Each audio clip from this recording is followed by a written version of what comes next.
segment is about breaking stereotypes. It is the story of a 73-year-old Japanese American whose life in Harlem turned her into a political activist.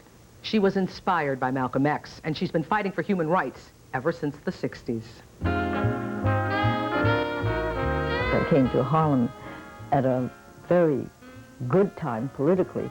It was 1960 when everything was popping, because black people were fighting for civil rights, not only down south, but up here. And so I think when we came here to Harlem and all this was happening, it was so good for our family. I mean, we all became, well, educated, you know, politicalized. The question we put to this commission is, how does the government... It was 1960 when Yuri Kochiyama, her late husband Bill, and their 6 children moved into the newly built projects on 126th Street in Harlem. We joined Harlem Parents Committee, which is not a radical group, but it's a very good civil rights organization, and they were fighting for better schools. We met all the civil rights kind of people. But then when we would go down the streets and hear street speakers, well, we got more interested in what was happening on the streets, and that would be more like Malcolm X group.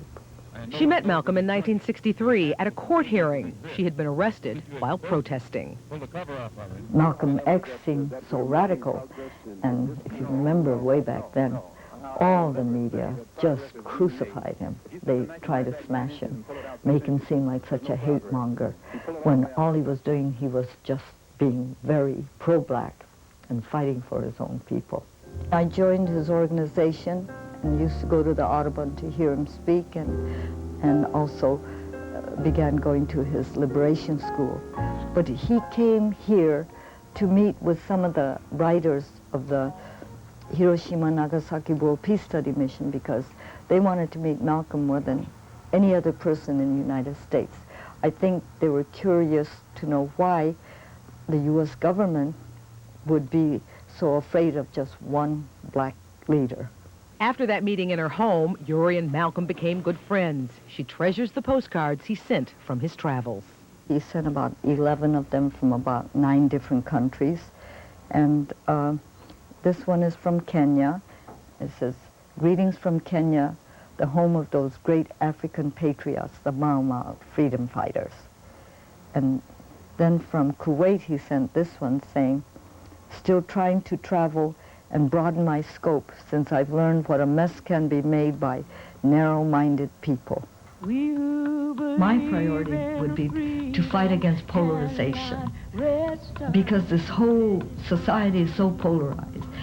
I think there are so many issues that all people of color should come together on. And there are forces in this country who want this polarization to take place. As a woman, and specifically an Asian American woman, she is very unique. And when we talked to people when we were doing this project, time and time again, people talked about her ability to work across, I guess, what you would call cultural lines. Pat Saunders has known Yuri for 30 years. She has documented her political activism in a film titled Yuri Kochiyama, Passion for Justice.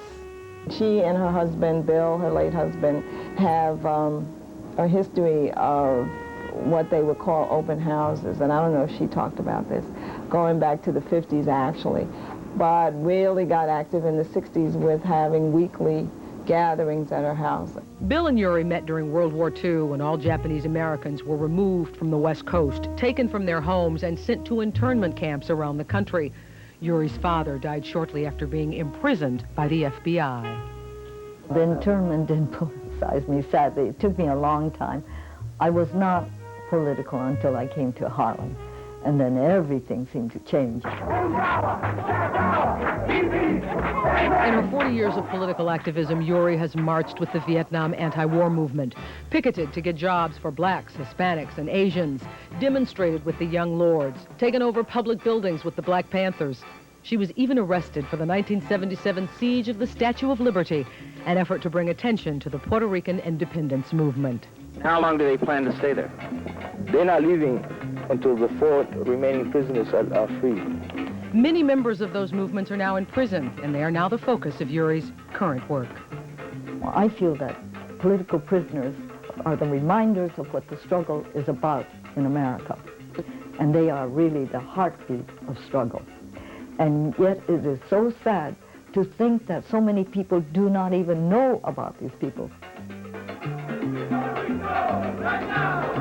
Yuri says there is no retirement for a political activist, so she will continue her work for as long as she is able.